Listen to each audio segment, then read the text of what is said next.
હરિ ઓમ. પૂર્ણમદઃ પૂર્ણમિદં પૂર્ણાત પૂર્ણમુદચ્યતે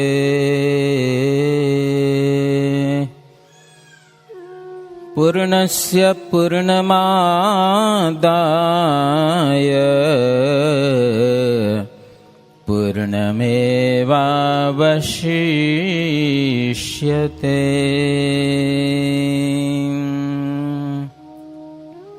સ્વામિનારાયણો નીલકંઠો નારાયણો હરિ. હરિકૃષ્ણશ્ચ સહજાનંદ કૃષ્ણોસ્તુ મે હૃદિ. સહજાનંદ કૃષ્ણોસ્તુ મે હૃદિ. ઓમ સર્વાવતારિણે શ્રી હરિકૃષ્ણાય નમો નમઃ. ઓમ શ્રી ઘનશ્યામાય નમો નમઃ. ઓમ શ્રી સ્વામિનારાયણાય નમો નમઃ. સહજાનંદ સ્વામી મહારાજની જય. બધા સંતો ભક્તોને જય શ્રી સ્વામિનારાયણ. આજનો પ્રોગ્રામ છે પ્રશ્નોત્તરીનો, પણ માણસોને ભેળા કરવા માટે કથા કરવાની છે. કથામાં પાવર એવો છે કે માણસો બધા ભેગા થઈ જાય. જ્યાં જ્યાં પ્રોગ્રામ હોય લગભગ આપણા પેલી થોડી વાર કથા રાખે એટલે માણસો બધા આવી જાય અને પછી બીજા પ્રોગ્રામ થાય. બરોબર ને? ખોટું નથી ને? ખોટું લાગે તમને? પેલા મહારાજને યાદ કરીએ, કથા કરીએ, પછી સરસ મજાની પ્રશ્નોત્તરીનો આજનો આ કાર્યક્રમ છે. કેટલાક પ્રશ્ન લોકોના અંતરમાં હોય છે હરિભજન કરવા માટેના. સાંસારિક પ્રશ્નો નથી કરવા, આપણે ભગવાનનું ભજન અને સત્સંગ કરવાના. એના વિશે સંતોને જેવું ભગવાન ઉજાડશે એવું સભામાં કહેશે. તો થોડીક વાર કથા સાંભળી લે. બરોબર ને? સ્વામિનારાયણ હરે. શ્રીજી કહે સુકાનંદને, જન જન્મ પામીને જે ઉપાય ના કરે મોક્ષનો, મોટો મૂર્ખ ગણવો તે વ્યવહારિક કામમાં ડાહ્યો, ભલે લોકમાં ચતુર ગણાયો, ધરે બુદ્ધિનું બહુ અભિમાન, પણ જો ના ભજે ભગવાન.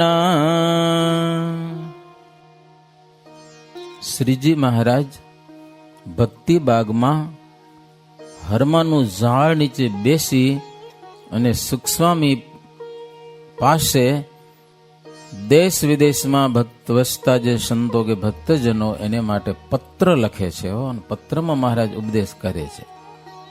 મહારાજ કે માનવ જન્મ પામી અને જે મોક્ષનો ઉપાય ન કરે તો એને મૂર્ખ નહીં પણ મોટો મૂર્ખ જાણવો. જબરજસ્ત. વ્યવહારિક કામમાં ડાયો હોય, લોકમાં ચતુર હોય, હે ગામના ને સમાજના ને દેશના ને ઘણા બધા કામ કરતો હોય, બુદ્ધિનું પણ બહુ અભિમાન હોય, મોટા મોટા કામ કરે, પણ હરિભજન જો ન કરે તો એને સત્પુરુષો અને સત્શાસ્ત્રો મૂર્ખ ગણે છે. મોટો મૂર્ખ, તણખલા જેવો, હાવ ઘાસ ના આવે એના જેવો એમ. માટે માણસને એટલું સમજવાનું, આ લોકના જે કઈ સુખ છે ને સ્વપ્ન સમાન છે. સ્વપ્નમાં ક્યારેક મોજ પડી જાય, પણ સમય પૂરો થાય એટલે સ્વપ્ન પૂરું થઈ જાય. સ્વપ્નમાં એ કેટલું બધું મળ્યું હોય ને એ બધું જતું રહે છે. ડાયો માણસ પછી ચિંતા કરતો નથી, સ્વપ્ન હતું. વ્યાધિ કરે કોઈ? સ્વપ્નની વ્યાધિ કરી તો મૂર્ખો કહેવાય. ભાઈ સ્વપ્ન તો આવ્યું ને ગયું, ભાઈ એનું કાંઈ ના થાય, તો કોઈ રસ્તો નહીં એનો કાંઈ. એ થોડુંક નાનું સ્વપ્ન હોય છે. જોકે નાના સ્વપ્નમાં આપણે કેટલો વર્ષો કાઢી નાખ્યો ખબર તમને? કેટલા વર્ષો નીકળી જાય ખબર ના પડે કાંઈ. હા, એક એવી કથા આવે છે, સુદામાને થોડોક ગર્વ આવી ગયો હરિભજનનો, મારા જો કોઈ ભગત નહીં લ્યો. એ તકલીફ છે, સમજ્યા કે નહીં? ભગત થાય તો અભિમાન આવે. એક દી ભગવાન શ્રી કૃષ્ણ મિત્ર થઈને આવ્યા ઘરે, મહેમાન થઈને, પોરબંદરમાં સુદામા નગરી પણ કહેવાય. પછી સુશીલાબાઈને એમ કે હવે કૃષ્ણ આવ્યા છે ને બધું કૃષ્ણે દીધું, તો હારા મારી રસોઈ બનાવી, સરસ મજાની રોટલી કે ભજીયા કે એવું કે તે બધું ચટણી ગોટા ભગવાનને જમાડી. એટલે એને રસોઈની શરૂઆત કરી. સમજ્યા ને સુશીલાબાઈએ? કૃષ્ણ કે હવે રસોઈ થાય ત્યાં સુધી હાલો ને આપણે આંટો મારી આવીએ દરિયા કિનારે. દરિયા કિનારે હારો, સમજ્યા ને, ત્યાં કને પોરબંદરમાં. એટલે 2 જણા નીકળ્યા.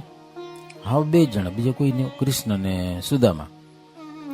રસ્તામાં સુદામા કૃષ્ણને પૂછે, પ્રભુ તમારી માયા કેવી છે? માયા? ભગવાન કે જોયા જેવી નથી કે. અર્થાત મનમાં થોડુંક એમ હતું કે તમારી માયા અમને શું કરે એમ.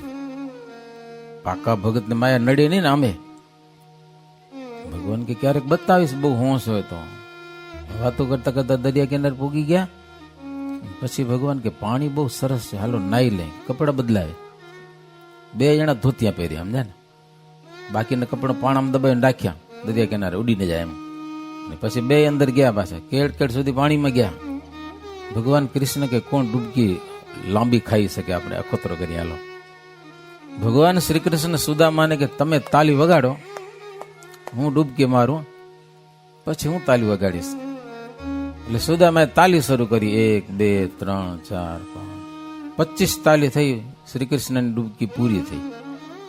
હવે સુદામાને ડૂબકી મારવાની હતી, તો એને થોડુંક એમ હતું કે 25 તાલીમ નહીં, હું તો 50 સુધી રહું અંદર એમ. એટલે જ્યાં સુધી રહેવાય ને ત્યાં સુધી અંદર રહ્યા. પછી બહાર નીકળ્યા તો કૃષ્ણ મળે જ નહીં. લો, દુનિયા બદલી ગઈ. ન મળે સુદામા નગરી. હા, કોઈ બીજો ઇલાકો દેખાણો, જાવું ક્યાં આવે? પછી તો સમુદ્રમાંથી બહાર નીકળી, ધોતી પહેરી એમને ભાઈ આમ ગયા. ગામ આવ્યું, એક ગામના માણસો ક્યાંના છો કે? તો છું કે સુદામા નગરીનો, પોરબંદરનો. કેટલું છેટું થાય?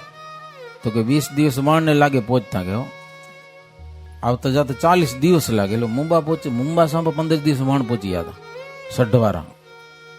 પછી માણસો કે હવે એ તો છોટી રહી ગયું, જવાય એમ નથી, હાલો તમને એક મકાન દઈ દે, ભૂદેવ છો, બ્રાહ્મણ છો. પછી ગામમાં રાખ્યા.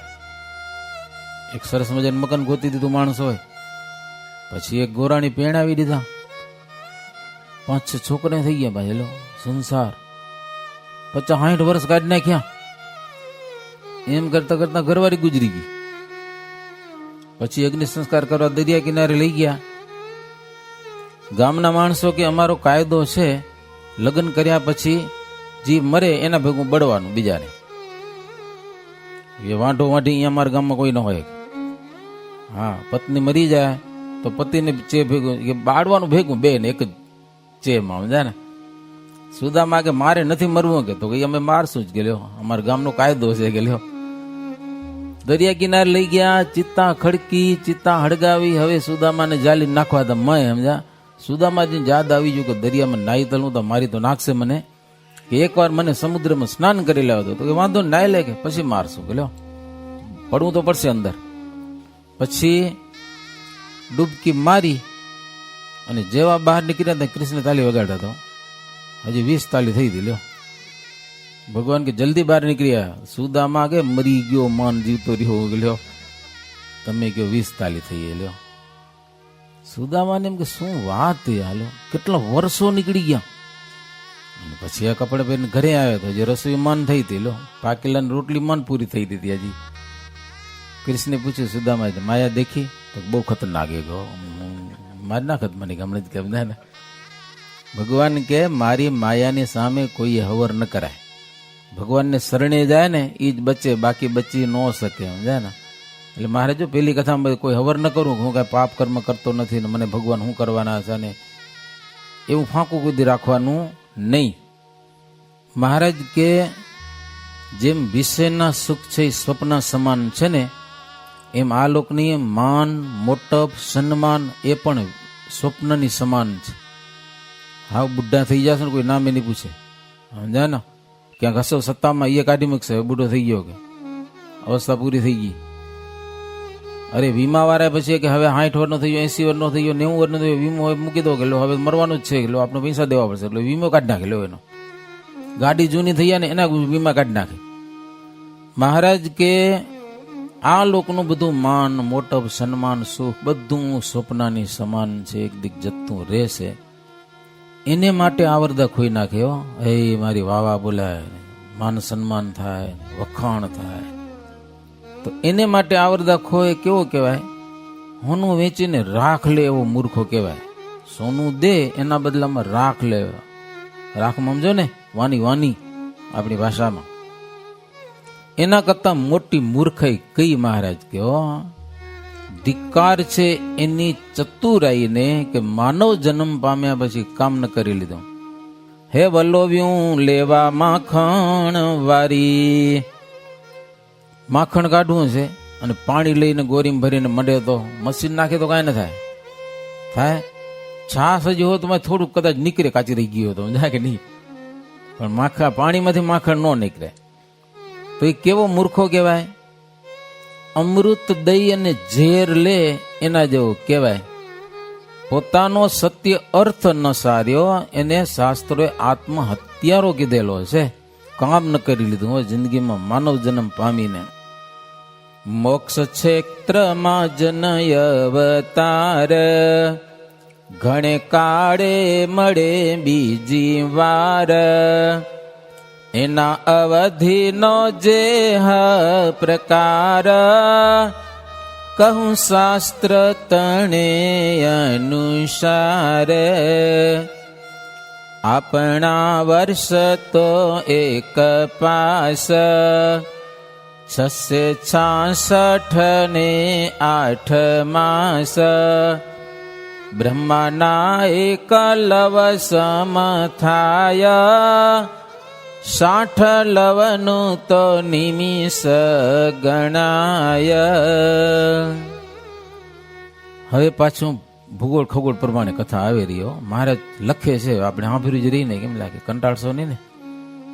હવે શ્રીજી મહારાજ કે આપણા 666 વર્ષ અને 8 મહિના થાય. આપણા 666 અને 8 મહિના ત્યારે બ્રહ્માનું એક લવ થાય, લવ. અને 60 લવનું એક નિમિષ ગણાય. નિમિષ એટલે આંખનો પલકારો. આ નિમિષ આપણે કેટલા વર્ષ થઈ જતા હશે? કેટલા કીધા? 666 વર્ષ અને 8 મહિના એવો બ્રહ્માનો એક લવ થયો. અને એવા 60 લવનું એક નિમિષ બ્રહ્મા ખાલી આંખ ખોલીને બંધ કરે ને એમાં આપણે એટલા વર્ષો થઈ જાય. 60 ગણી નાખવાના. હા 40,000 વર્ષ આપણો થઈ જાય તો બ્રહ્માનો પલકારો થાય. એટલી એવડી વાર લાગતી આંખ ખોલીને બંધ કરતા એને બ્રહ્માને. ખાલી નિમિષ એને નિમિષ કહેવાય, એને એક ક્ષણ પણ કહેવાય. તો એવા 60 નિમિષનું એક પળ કહેવાય. મહારાજ કે આપણા 24 લાખ વર્ષ થઈ જાય ત્યારે બ્રહ્માનો એક પલ થાય, માત્ર એક પળ. એવા 60 પળની એક ઘડી થાય. એક ઘડી એટલે 24 મિનિટ. અને આપણા 14 કરોડ અને 40 લાખ વર્ષ થાય તો બ્રહ્માની એક ઘડી થાય, એની 24 મિનિટ થાય. કેટલું લાંબુ થાય બ્રહ્માનું? 14 કરોડ અને 40 લાખ આપણા એટલા વર્ષ ત્યાં બ્રહ્માંડની એક ઘડી એટલે એની 24 મિનિટ. એવી 30 ઘડીનો એક દિવસ થાય. 24 ગુણ્યા 30 કરો, કેટલું થાય? છે કોઈ એકાઉન્ટન્ટ સભામાં બેઠા? 24 મિનિટની એક ઘડી, એવા 12 કલાકની કેટલી ઘડી થઈ? 30 ઘડી થાય રહી. લગભગ થતી હશે. તો 30 ઘડીનો એક દિવસ થયો. હો, તો આપણા કેટલા વર્ષ થયા બ્રહ્માના એક દિવસમાં? 4 અબજ અને 32 કરોડ વર્ષ જાય તો અહીં બ્રહ્મા હવારે ઉઠીને હાજે હુવાને એનું ટાણું થાય. આપણે કેટલા થયા? 4 અબજ અને 32 કરોડ વર્ષ. જુગ 4 ની ચોકડી એક, કહું સાંભળો તેનો વિવેક. 1,70,28,000 વર્ષ સતજુગ નાની રે ધાર. 4 ચોકડીની મહારાજ કે વાત કરું. આપણા 17,28,000 થાય ને એટલો સતયુગનો વર્ષ છે. 17,28,000 વર્ષ સતયુગ. એના પછી દ્વાપર યુગ આવે, એના છે 8,64,000 વર્ષ દ્વાપર યુગ. એના પછી આવે છે ત્રેતા યુગના 12,96,000, દ્વાપર યુગના 8,64,000 અને કળી યુગના 4,32,000. એમ 4 યુગોની આવરદા છે. કળિયુગ જે શ્રી કૃષ્ણ ભગવાનના વખતમાં કળિયુગ આવ્યો છે. હજી એને 5,000 વર્ષ અને થોડાક ઉપર થયા છે. 5.5 નથી એવું કંઈક છે. હજી ઘોડિયામાં ઉગતો હોય છે. કેટલો? 4,32,000 વર્ષની એની આવરદા છે. હજી 5,000 વર્ષ થયા. હજી શું કરશે એ તમે કયો? અત્યારે કેટલા ઠેકડા મારેલો, પગ પછાડેલો કળિયુગ. ઘોડિયામાં ઉતો જાગશે તે શું કરશે? મોટો થઈ જશે, દોડાદોડ કરશે. તો શ્રીજી મહારાજ કે આપણા 4 યુગના 43,20,000 વર્ષ જાય ત્યારે 4 યુગની એક ચોકડી થાય. 4 યુગ એક વખત વધતી જાય. એવી 1000 ચોકડી જાય ને, 4 યુગો 1000 વખત નીકળી જાય ત્યારે બ્રહ્માનો એક દિવસ થાય. એક દિવસ ખાલી. એમાં 14 ઇન્દ્ર અને 14 મનુ રાજ કરી અને ગાદી ઉપરથી ઉતરી જાય. 14 ઇન્દ્ર એટલે મરી જાય લો ને, ધામમાં જતા હશે, જ્યાં જતા હશે ત્યાં. પણ એ આવરદા એની પૂરી થઈ જાય. તો બ્રહ્માનું આયુષ કેટલું છે મહારાજ કહી સાંભળો કે આપણા વર્ષ તો 30 કરોડ 85 લાખ તે સાથે જોડ. ઉપર 71,000 તેની ઉપર તો 7,4. મહારાજ કે આપણા 30 કરોડ 85 લાખ 71,400 અને 28 6 મહિના અને 25 દિવસ. લો મારી પાકું ગણતરી કરી હો. અને 42 ઘડી 51 પડ અને 25 લવ. એટલો સમય જાય ત્યારે પછી એક ઇન્દ્ર શરીરનો ત્યાગ કરે. ઇન્દ્રની આવરદા લખી એટલી તો એક ઇન્દ્ર પૂરો થઈ જાય અને એની સાથે મનુ પણ પૂરો થાય. ઇન્દ્ર અને મનુ બે ની હરખી આવરદા છે. હવે એવા તો 14 મનુ કહો કે 14 ઇન્દ્ર થઈ જાય તઈ બ્રહ્માનો એક દિવસ થાય. એમાં તો આપણે જેવા તો બહુ જન્મીને મરી જાય કેટલા બધા મહારાજ કે હો. એને નિત્ય પ્રલય કહેવાય. એ જન્મે ને મરે, જન્મે ને મરે. એક જન્મે ને એક મરે છે, સ્થિર નથી કોઈ ઠરવાજી. એક મરે ને એક જન્મે, મરે ને જન્મે. એને નિત્ય પ્રલય કહેવાય. શું કહેવાય? દરરોજ નો. એમ કરતા કરતા બ્રહ્માનો સાયંકાળ થાય પછી તો એને હુવા ખપે ને પાછું. રાત્રે આરામ કરવા જોઈએ બ્રહ્માને. એમાં સ્વર્ગ, મૃત્યુ અને પાતાળ એનો પ્રલય કરી નાખે. પોતાનો લોક રેવા દે, અહીંયા બધું ખતમ કરી નાખ્યો. અને પછી બ્રહ્મા રાત્રે સુઈ જાય. એને નિમિત્ત પ્રલય કહેવાય. બ્રહ્માનો દિવસ પૂરો થાય અને 3 લોકનો નાશ થાય એને કહેવાય નિમિત્ત પ્રલય. પછી બ્રહ્મા જેટલો સમય ધંધો કર્યો એટલી વાર પાછો આરામ કરે. માણસો એટલો આરામ કરતા નથી, થોડોક ઓછો કરે. રાતના 12 વાગે હુએ કેટલા વાગે? 6 વાગે ઉઠી જાય. નહીં પાછા શાસ્ત્રમાં સુવાનો સમય 6 કલાકનો બતાવ્યો છે. 6 થી 7 કરવાની. 7 થી બહુ વધારે હોવાનું નહીં. કેટલાક 8 કલાક હોય, કેટલાક 10 કલાક હોય. એ ઘણું થાય હોવાનું. 6 કલાકથી ઓછું હું એ સારું નહીં પાછું, તો શરીરમાં બીમારી આવે. ઓછામાં ઓછી 6 કલાક, વધુ બહુ ગણો તો 7 થી 8, આટલું હોવા માટેનું છે. હવે બ્રહ્માની 24 કલાક કેટલામાં થાય? મહારાજ કે આપણા 8 અબજ 64 કરોડ વર્ષ જાય તઈ બ્રહ્માની શું થાય? અહોરાત્રિ, રાત્રિ દિવસ એટલે 24 કલાક, એક દિવસ કહેવાય બ્રહ્માનો. એવા 30 દિવસ જાય એટલે બ્રહ્માનો એક મહિનો થાય. 30 દિવસ જાય એટલે એક મહિનો થાય. એવા 12 મહિના જાય એટલે બ્રહ્માનું એક વર્ષ થાય. એવા 100 વર્ષ બ્રહ્મા જીવે એમાં એનું કોઈ ના પાડે.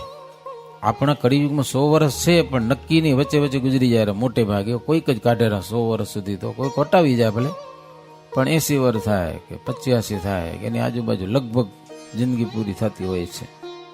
તો શ્રીજી મહારાજ કે જ્યારે બ્રહ્માને 100 વર્ષ થાય છે ને, ત્યારે 14 લોક સહિત આખું જે બ્રહ્માંડ છે ને, બ્રહ્માંડનો નાશ થઈ જાય છે. પ્રકૃતિમાંથી જેટલું થયું છે એ બધું પાછું પ્રકૃતિ એટલે માયામાં સમાઈ જાય છે. એને પ્રાકૃતિક પ્રલય કહેવાય છે. આ ત્રીજો પ્રલય છે. અને ચોથો પ્રલય કહેવાય છે આત્યંતિક પ્રલય. આ 3 પ્રલયની વાત કરી. દરરોજ ફેરફાર થાય છે, માણસો જન્મે મરે, એ નિત્ય પ્રલય. જો ઘાસ ઉગે, રાતને કેટલું વધી જાય, નિત્ય પ્રલય દેખાતો નથી, બહુ સૂક્ષ્મ છે. પછી નિમિત્તિક પ્રલય, બ્રહ્માનો દિવસ પૂરો થાય, નિમિત્તિક પ્રલય. બ્રહ્માની આયુષ પૂરી થાય એ કહેવાય પ્રાકૃતિક પ્રલય. અને આત્યંતિક પ્રલય મહારાજ કે કેવી રીતે થાય છે? તો મૂળ પ્રકૃતિથી જે પ્રધાન થાય છે તથા પુરુષ, તેઓ સહિત અનેક બ્રહ્માંડો જે થયા છે, પ્રધાન પુરુષ, મૂળ પ્રકૃતિમાંથી અનેક પ્રધાન પુરુષ થાય છે, ને એક પ્રધાન પુરુષમાંથી બ્રહ્માંડો થાય છે. તો એ તમામ બ્રહ્માંડનો નાશ થાય એને કહેવાય આત્યંતિક પ્રલય. જેટલા જીવાત્માઓ છે એમાં જો ભગવાનના ભક્તો ભગવાનના ધામને પામે, એને રસ્તો અલગ છે. બાકી માયાના જીવ છે એ માયામાં લીન થઈ જાય, અને પછી માયા છે એ મહાપુરુષમાં લીન થઈ જાય, અને મહાપુરુષ છે અક્ષરના તેજમાં લીન થઈ જાય. રે કાંઈ નહીં, પછી અક્ષરનું જે તેજ છે એમાં બધું લીન થઈ જાય. માયા જીવ પડ્યા છે માયામાં, અને માયા આમ તો ભગવાનની દ્રષ્ટિથી જ કામ કરે છે બધી, પણ જીવાત્મા માયાની અંદર પડ્યા છે ને ત્યાં સુધી ભગવાન મળે નહીં. એને 8 આવરણવાળું બ્રહ્માંડ એની અંદર જીવ પડ્યો છે, માયાથી આવરાઈને. હરિભજન કરે, ભગવાનને શરણે થાય, માયાને છટી કરે ને થોડીક, તઈ માયાને પતિ મળે, એને એનાથી પેલા ન મળે. આત્યંતિક પ્રલય તેનું નામ, લખ્યું છે સતશાસ્ત્રમાં આમ. જ્યારે ઉત્પત્તિ કાળ આવે છે, અનુક્રમથી ત્યારે ઉપજે છે. આત્યંતિક પ્રલય તમામ બ્રહ્માંડો, એટલે આત્યંતિક પ્રલય થાતો નથી એમ કહીને તોય કહેવાય, થાતો પણ નથી. સમજાને? બહુ ટાઈમ જતા થાય એમ. પછી વળી ભગવાનને જ્યારે ઉત્પત્તિ કરવાની, અનંત બ્રહ્માંડો સર્જન કરવાની ઈચ્છા થાય ને, ત્યારે પ્રતિલોમ અને અનુલોમથી આ બધું બ્રહ્માંડો સર્જાય છે. તો શ્રીજી મહારાજ કે આવી રીતે 4 પ્રલય કયા. એક હવે બીજો એક વિચાર છે મહારાજ કે મને કહું તો સાંભળો. જ્યારે બ્રહ્માનો અંત જણાય ને, અને ત્રીજો પ્રાકૃતિક પ્રલય થાય છે, બ્રહ્માનો આત્યંતિક પ્રલય થતો નથી એમ કહ્યું તો કહેવાય નિત્ય પ્રલય. નૈમિતિક પ્રલય બ્રહ્માનો દિવસ પૂરો થયો, અને પ્રાકૃતિક પ્રલય એટલે બ્રહ્માની આયુષ પૂરી થઈ, બ્રહ્માને ભગવાનના ધામમાં જવાનો વારો આવે. તો એક બ્રહ્મા થયા, એમાં આપણે કેટલા વર્ષો ગયા હશે એમ એક બ્રહ્માના? એવા 3.5 કરોડ બ્રહ્મા જાય ને પછી માણસને પાછો માનવ જન્મ મળે, જીવાત્માને. સમજ્યા ને? એકવાર માનવ જન્મ મળ્યો ભારત દેશમાં, હરિભજન કરી શકાય એવો યોગ જો ચેતી ગયો, હરિભજન કરી લીધું તો બરોબર છે. અને પાછો જો છટકી ગયો અને સંસાર વ્યવહારમાં એ મોજ મજામાં ને મોજ જલસામાં દિવસ જિંદગી પૂરી કરી નાખી, પછી તો જમપુરી 184 એમાં ફરતા 3.5 કરોડ બ્રહ્મા. તમે વિચાર કરો, એક બ્રહ્માની 3.5 કરોડ બ્રહ્મા જાય, ફરી આવે ત્યારે નર દેહ. મહારાજ એમ કહે છે, જ્યારે મનુષ્ય દેહ આવે ત્યારે પણ કાં તો અસદગુરુથી બંધાઈ જાય, કાં તો વિષયના સુખમાં લોભાય, વ્યર્થ અવતાર કાઢી નાખે તો વળી એને નરક મળે. ઘણા સમય સુધી નરકના દુઃખ ભોગવે, પીડા ભોગવે, પછી પાછો 184 જાય. 184 હો. એના દુઃખો પણ કેવા છે મહારાજ કે થોડાક તપાસીને જોવા. જાતિ ઉદ્ભીજ અને અંડજ, વળી સ્વદેહ ને જટાયુજ, 21 લક્ષ જાતિ જાણો, સંખ્યા પ્રત્યેકની તે પ્રમાણો. 4 ખાણો, ઉદ્ભીજ, અંડજ, સ્વેદજ અને જરાયુજ. દરેકમાં 21 લાખ જાતિઓ છે. એમાં 21 લાખ એટલે 84 લાખ યોની થઈ બધી હો. તો એમાં ભટકતો જીવાત્મા એ બધું ફરતા ફરતા છેલ્લી વાર એને ભરતખંડમાં મનુષ્ય દેહ મળે છે. હવે ફરતા ફરતા 3.5 કરોડ બ્રહ્મા જાય ત્યારે પણ જો સત્સંગ કરે અને હરિનું ભજન કરે તો ભવસાગર તરી જાય, નહીં તો પાછો નરકમાં જાય. વળી 84 ના ગોથા ખાય, માટે ચેત જો ચિત્તમાં ભાઈ, આવ્યો અવસર છે સુખદાયી. સતશાસ્ત્ર વિચારો વિશેષ, માનો સદગુરુનો ઉપદેશ. મહારાજ કાગળમાં લખે છે, ભક્તિ બાગમાં હરવાના ઝાડ નીચે બેસીને માટે ભક્તો કંઈક વિચારજો કે હો આવો અવસર આવ્યો છે, સત્શાસ્ત્ર કંઈક વિચારજો, સદગુરુનો ઉપદેશ કંઈક સ્વીકારજો અને ભગવાનનું ભજન કરી લેજો કે મોક્ષનું સાધન કરી લેજો, નહીંતર મહા કષ્ટ થવાનું છે. મહારાજ કે સત્શાસ્ત્રનો સિદ્ધાંત છે, મારા મનની વાતો નથી કહેતો અને ગાલ પુરાણની વાતો નથી કહેતો. તમને ગાલ પુરાણ જોયું? તમે મોઢામાંથી નીકળે કેટલાક નો સમજા ને એને ગાલ પુરાણ કહેવાય. કોઈનો આધાર ન હોય, ગપ્પે ગપ્પા, બસ આમ કરો ને તેમ કરો ને એને કહેવાય ગાલ પુરાણ. મહારાજ કે એકે વાત ગાલ પુરાણની નથી, સત્શાસ્ત્રનો સિદ્ધાંત છે. સમજુ જન સમજી વિચારે, મૂર્ખ તો મનમાં ન વધારે. કે લો સદગુરુ અને સત્શાસ્ત્રનો ઉપદેશ ડાયો હોય તો કંઈક વિચારે, પણ મૂર્ખને કઈ એનો અંકુશ લાગતો નથી. મહારાજ કે હે પત્ર વાંચીને ધરજો આનંદ, કહો જય જય સચ્ચિદાનંદ. કાગળ પૂરું કઢાઈ ગયો લ્યો, વાંચી કાગળ. હા રાજી થાજો મહારાજ, આનંદ થયો છે રાજી થાજો, ભલે બધાને જય સચ્ચિદાનંદ. કાગળ કર્યો પૂરો મહારાજ એમ કરીને હો.